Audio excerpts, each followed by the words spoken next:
y más allá, comienza en primaria y más atrás. Bueno, pues son algunos de los libros de Eduardo Andere. Eduardo, gracias por estar con nosotros aquí Sergio, en la entrevista. Recientemente conversábamos del tema de la reforma educativa y me decías algo pues que parece romper con uno de los mitos que han surgido ahora. Es cuestión de tener un Instituto Nacional de Educación Educativa constitucionalmente autónomo y que aplique muchas pruebas y que se tomen decisiones con estas pruebas estandarizadas en todo el país y se mejora el nivel de educación. Y lo que tú nos dices es cuidado, eso no funciona.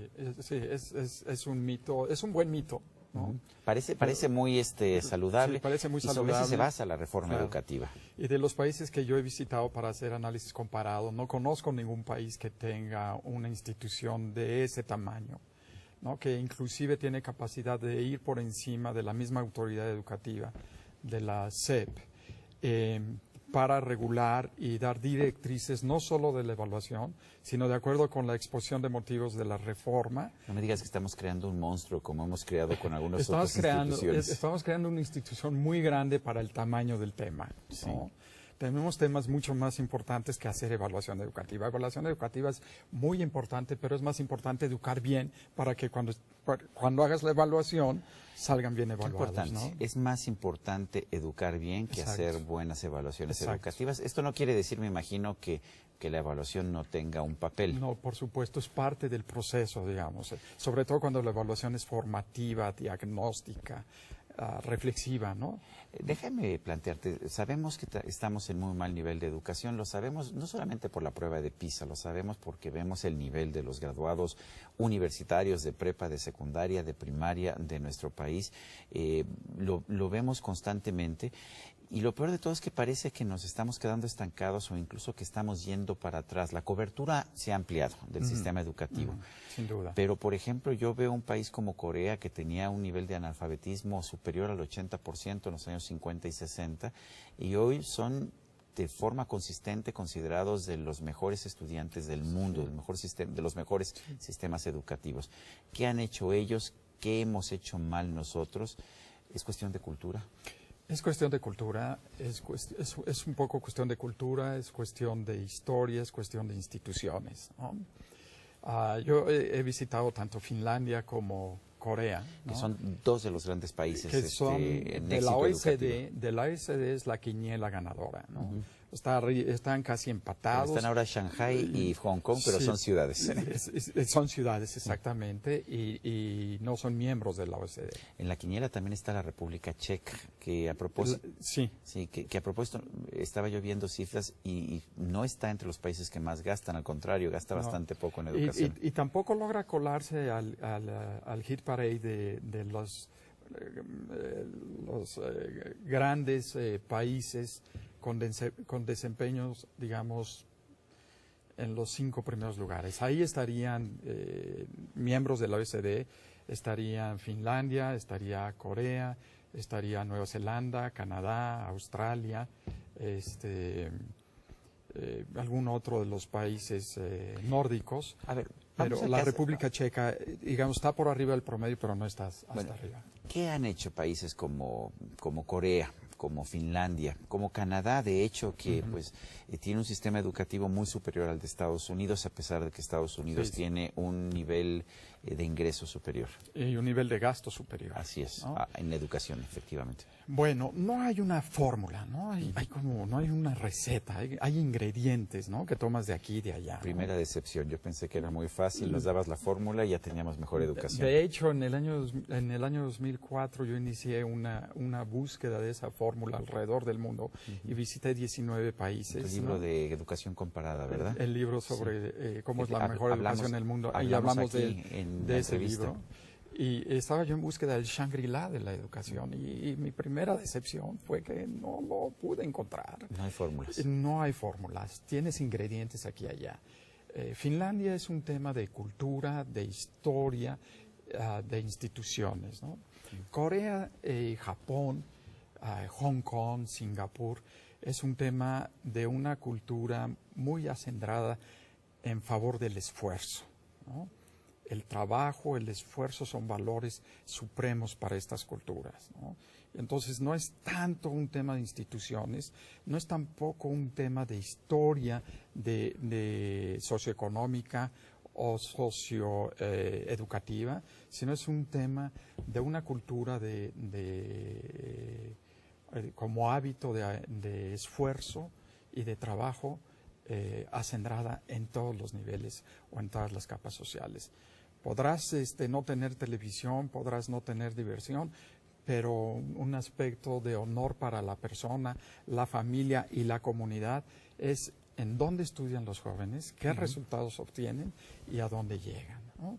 Entonces, existe un tema muy interesante en los análisis de estadísticas. ¿No tenemos esta cultura nosotros? ¿No buscan las familias también que sus hijos estén en las mejores escuelas posibles y se enorgullecen si tienen buenos desempeños?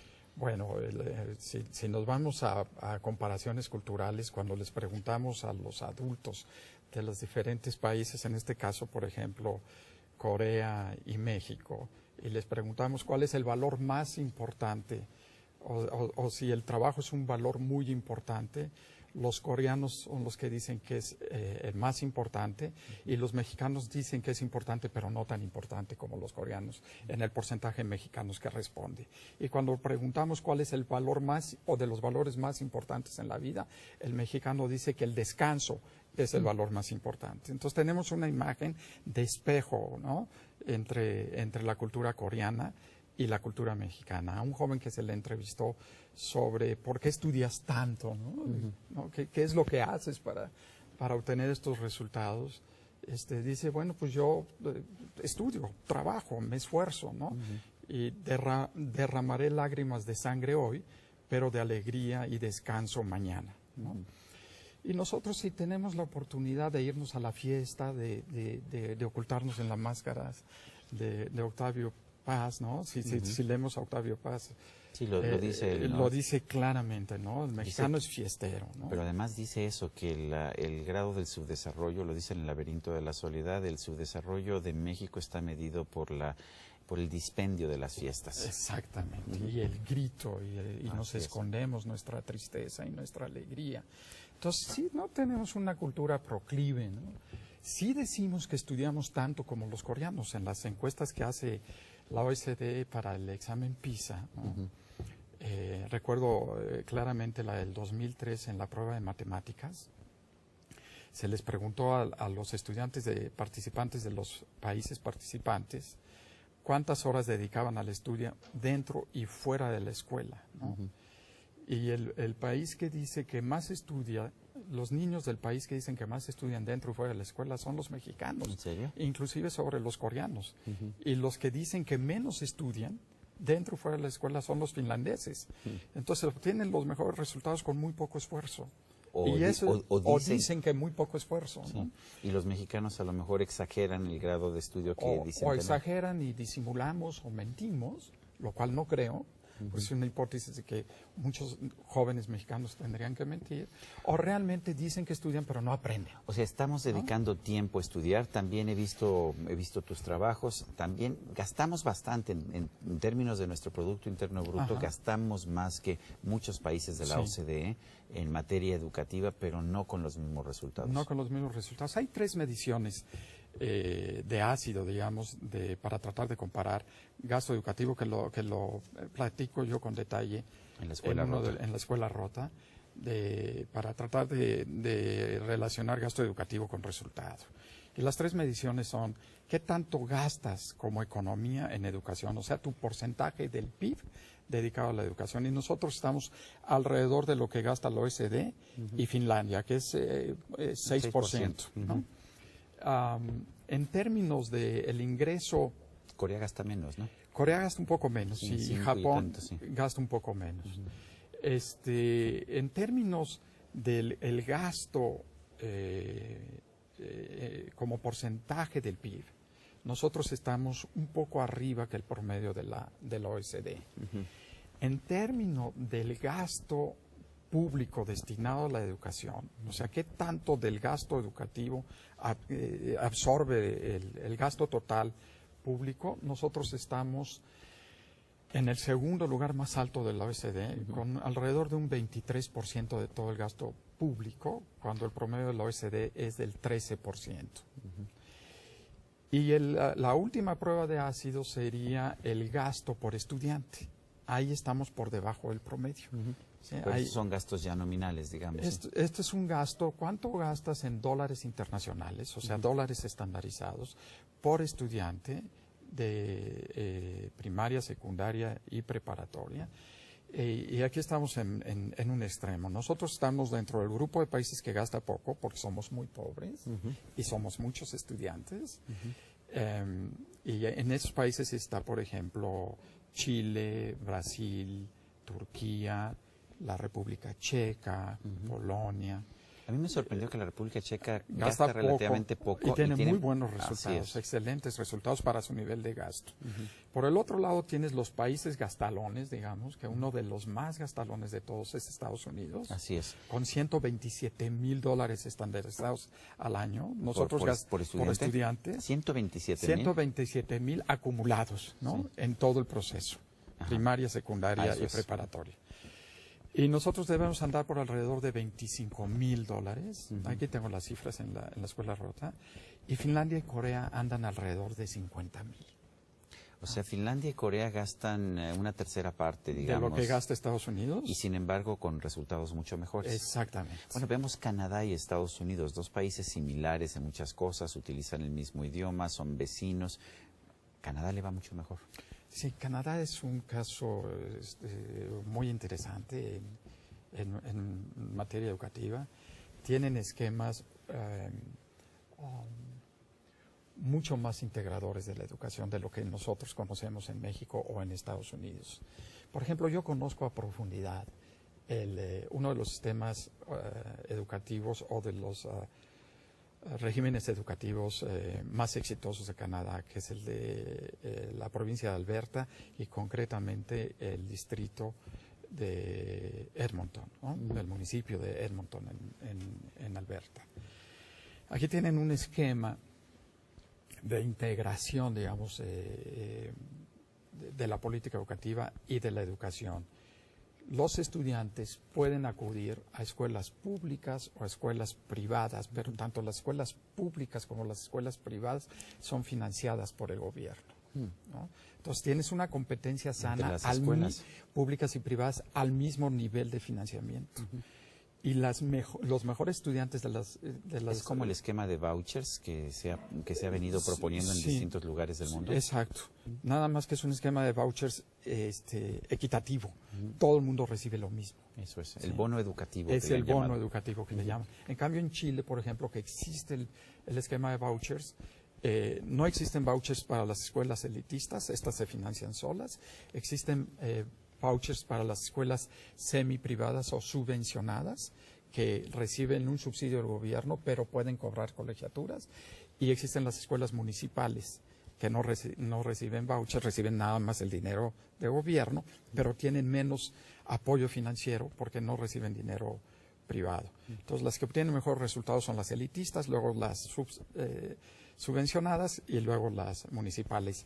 En sistemas como el sueco o el finlandés o o cualquier nórdico o el canadiense, por lo menos el de Alberta, los estudiantes que van a un régimen, el católico privado o el público de Edmonton, reciben exactamente la misma cantidad de recursos. Entonces, las escuelas compiten con las mismas cantidades de recursos. Y compiten en términos de calidad, o sea, cuál ofrece mejor educación. Y tú como padre, yo quiero que mi hijo vaya a esta escuela, no porque sea pública o privada, sino porque es la mejor, y no me va a costar más ni una ni la otra. Claro. Y normalmente lo que sucede es que si una es la escuela de un distrito, el distrito público, comparado con el distrito público católico, abre una escuela, el distrito público católico abre la escuela de enfrente, ¿no? Para crear una competencia sana. Y entonces el dinero sigue al niño, que eso es algo que he estado yo proponiendo desde hace muchos años. En vez de que el dinero se utilice para subsidiar una estructura burocrática. Exacto. Si tú tienes el dinero en México premia escuelas con muchos maestros y castiga escuelas con muchos niños, ¿no? Debería ser al revés. El dinero debe seguir al niño. Donde vaya el niño, va el dinero, ¿no? Ahora, si tú quieres promover un sistema de privatización o semi-privatización en México, en el mundo, para que te funcione y no te segregue a la población, los que reciben vouchers y los jóvenes que no reciben vouchers deben de recibir la misma calidad educativa y las escuelas deben de recibir la misma cantidad de recursos financieros.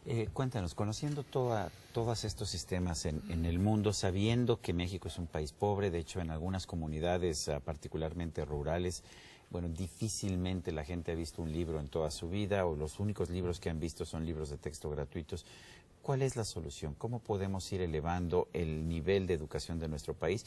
Y además sabiendo que no es lo mismo la Ciudad de México que Chiapas o que la zona serrana de Oaxaca. ¿Cómo podemos ir subiendo todo sin que nos bajemos al mínimo común denominador, pero que podamos ir avanzando? Sí, primero es reconocer lo que tú dices, que tenemos unas diferencias estructurales inmensas, ¿no? No es un México, somos muchos Méxicos. Entonces no podemos tasar igual a escuelas, estudiantes y maestros diferentes. Tenemos que crear un sistema muy inteligente, multimodal, multiaplicable, multinivel,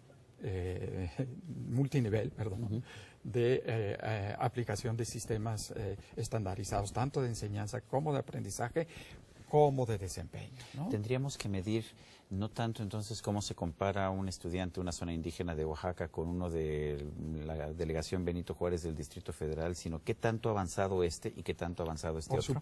Por supuesto, pero también tenemos que medir cuáles son sus condiciones de donde parten y qué recursos necesitan para igualarlos. No los podemos igualarlos ordenándoles que obtengan buenos resultados, porque si les ordenamos que obtengan buenos resultados a través de pruebas estandarizadas de alto impacto son pruebas que tienen efectos importantes para el estudiante, el maestro o la escuela, ¿no? Que si obtienes un buen resultado te pago esto, si tienes un buen resultado te doy este bono, si tienes un mal resultado te castigo o te cierro la escuela, como sucede en algunos distritos en Estados Unidos. Lo que sucede en el fondo van a ser dos cosas perversas, ¿no? No perversas de maldad, sino perversas de distorsión, ¿no? Por un lado, las escuelas se van a dedicar a enseñar para el examen, y entonces toda la riqueza psicológica, cognitiva y toda la riqueza de aprendizaje y enseñanza se va a centrar en preparar a contestar exámenes, principalmente opción múltiple. Y segundo, corrupción, ¿no? Trampas. Déjame decirte una de esas trampas que ya vi a través de una familia que se me acercó en una escuela pública en la Ciudad de México. Cuando llega la prueba enlace, a los niños con peor desempeño se les ordena no asistir. Y en ese momento los descindes. Así ¿no? es, los haces a un lado y entonces subes el promedio. Ahora, por otro lado, el gobierno durante varios años ha promovido esto de la política de integración, ¿no? Que integres a todos los estudiantes de lento o bajo aprendizaje y de alto aprendizaje.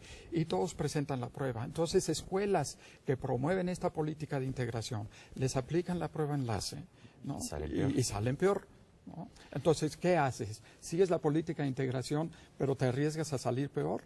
¿O te haces de la vista gorda, ¿no? Y a la mera hora le dices a la mamá y al papá, mañana que no traiga a su hijo, o organizas una visita a un museo y mandas a los niños de bajo desempeño. Vamos a hacer una pausa en este momento. Estamos en la entrevista, estamos conversando con Eduardo Andere. Él es autor del libro La Escuela Rota y de muchas otras obras en materia de educación. Regresamos.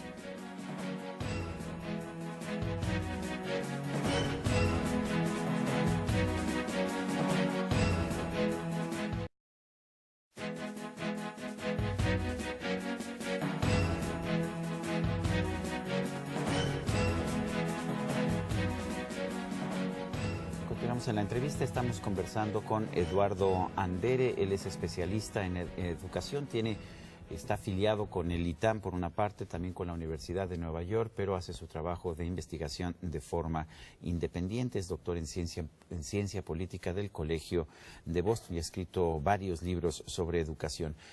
La detención y el proceso judicial en contra de la maestra Elba Ester Gordillo, ¿ayuda a consolidar la reforma educativa? ¿Ayuda a que tengamos una mejor educación?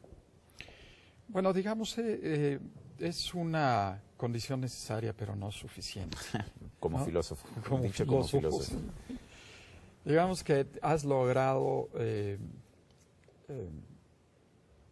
quitar del camino un obstáculo, por lo menos en la percepción y en la materia de negociación.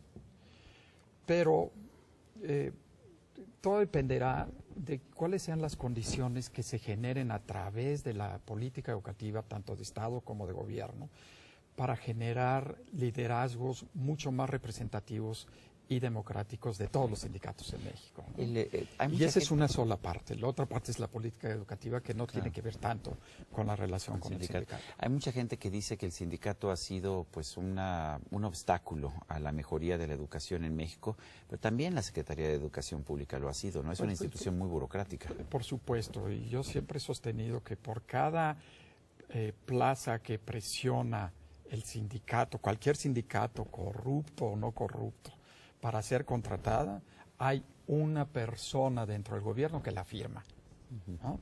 Y hay una nómina que maneja el gobierno que la paga. Entonces aquí lo dije en uno de mis libros, tanto peca el que mata a la vaca como el que le agarra la pata. Entonces tenemos que arreglar también las estructuras burocráticas. Tenemos que arreglar todos los quehaceres, digamos, de la implementación de la política educativa para lograr que los mejores maestros y los mejores directores y las mejores organizaciones escolares reciban a nuestros niños para formarlos mejor de lo que nosotros fuimos formados, ¿no? Ahora sí, lo que nos dices también es que las condiciones sociales, el que un hogar pues tenga una pobreza extrema, que difícilmente pueda alimentar a sus hijos, que no tenga libros, que no tenga pues acceso a un ambiente estimulante, siendo así, ¿no tendríamos que sentirnos pues derrotados de antemano, o sí hay algo que podamos hacer? Bueno, tenemos un predeterminismo por la pobreza, ciertamente la pobreza, la segregación, la inequidad y la corrupción en casi todos los ámbitos de la cultura mexicana, hacen que los niños cuando lleguen a la escuela no son educables. Un niño que llega a la escuela desnutrido, sin vocabulario, o sea, desnutrido lingüísticamente, desnutrido en temas de alimentación, golpeado y tenso, ¿no? Por razones de tensión familiar, por razones de tensión social, la pedagogía puede hacer muy poco. El niño difícilmente es educable. Pero si además de eso llegamos a la escuela con hábitos antiaprendizaje, ¿no? De la cantidad de televisión que vemos, de entronizar la diversión y la fiesta y la pachanga y la tertulia, en lugar del esfuerzo y el estudio y el trabajo, de consumir inmediatamente los beneficios antes de posponer el beneficio después del trabajo. Entonces estamos colocándonos en situaciones de poca aprendibilidad. No somos educables, no somos aprendibles, y si llegamos hacia la escuela, pues el maestro puede hacer muy poco.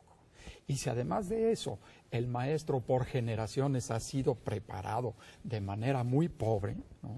Con programas educativos pobres. Y además se mantiene su plaza independientemente de cualquier cosa que haga, ¿no? Exacto, sin esquemas estrictos de entrada ni abiertos de salida, como lo platicábamos el otro día. Bueno, pues entonces no tienes, por ningún lado, no tienes ningún dique a la ignorancia del país, ¿no? No tienes nada que trabaje en contra de la ignorancia del país. Entonces necesitamos, por un lado, mejorar las condiciones socioculturales, ¿no? Que tienen que ver con la cultura de la familia, educativa, social, pobreza, segregación. Por otro lado, la cultura del mexicano. Cada uno de nosotros debemos hacer un análisis personalísimo y decirnos cuántas horas de tele vemos al día, bueno, excepto la entrevista, eso sí lo tenemos que ver, pero digamos, de tele, de lo que se conoce como tele chatarra, el mexicano ve... Entre 5 y 6 horas diarias. Sí, pero vemos 10 horas de televisión por cada hora de lectura. Y la tele que vemos es tele chatarra y la lectura que leemos es lectura chatarra. Entonces, imagínate, ponderado eso, se extiende mucho más, ¿no? el mexicano entroniza, como lo decíamos antes, la diversión en lugar del esfuerzo. El mexicano vive en el ruido, le encanta el ruido, somos gritones, ¿no? Así es.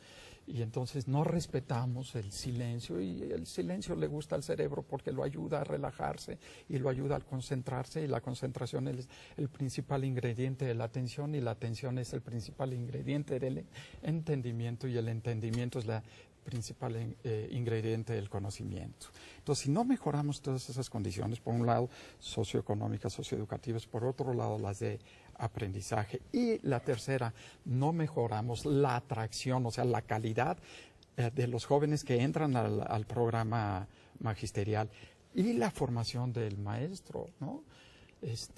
Por mucho que evaluemos, pues vamos siempre a decir, pues estamos mal. Y si evaluamos muy barco, pues vamos a pasar a todos, pero de manera barca, ¿no?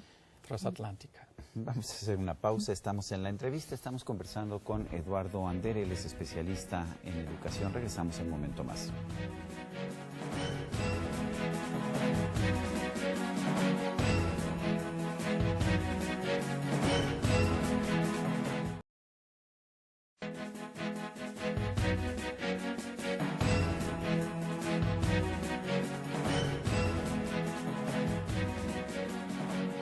Eduardo Andere, tras hablar contigo termino deprimido porque parecería que la transformación que se requiere para tener una mejor educación es tan grande que es difícil pensar que se pueda lograr en el corto plazo. ¿Tú eres pesimista? No, bueno, yo soy pesimista, digamos, a nivel agregado, soy muy optimista a nivel personal. Y el gran mensaje es que para el aprendizaje no se requieren políticas educativas maravillosas ni grandes sistemas educativos. Requiero que mi voluntad de tomar un libro en lugar de prender la televisión. Y esa es una decisión personalísima que empieza hoy, ¿no? Y nuestra vida para efectos prácticos empieza hoy. Entonces, todo lo que hagamos de aquí en adelante es lo que va a contar para la mejora de nuestro sistema y de nuestra calidad educativa. Agarrando un libro, leerlo, comprenderlo, teniendo una vida sana, haciendo deporte, conversaciones inteligentes, eso aumenta la manifestación de la inteligencia y, por supuesto, el conocimiento. Y esa es la salida. Eduardo Andere, autor de La Escuela Rota. Gracias por esta conversación. Gracias, Sergio. Y a usted, amigo televidente, que hace posible este programa, se lo agradezco también. Eso es todo por hoy, pero no se le olvide. Nos vemos la próxima.